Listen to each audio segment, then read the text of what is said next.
Hi guys welcome back to my channel. आज सब measurement एक काच ग्लास रे ही नेबी। गोटे ग्लास बासमती चावल नियंतु। मु इंडिया गेट बासमती राइस नेची। एबे चावल को 2 रु 3 थर भल भाबरे धोई दियंतु।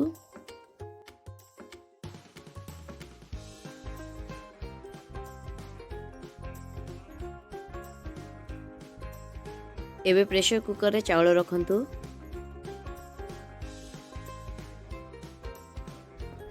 जेउ ग्लास रे चावल नहीं से ग्लास रे 1.5 ग्लास पानी दियंतु। मन रखंतु चावल और पानी रो रेशियो होची 1:1.5।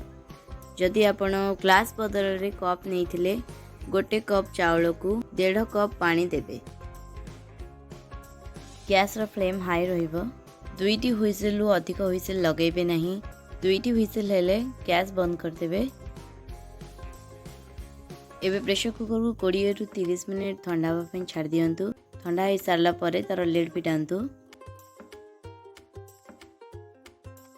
एबे देखंतु चावल सिझी जाइछि आउ तळे भी किछि लागी नाही। प्रेशर कुकर रे बासमती राइस तैयार करंतु। निजर टाइम और गैस सेव करंतु।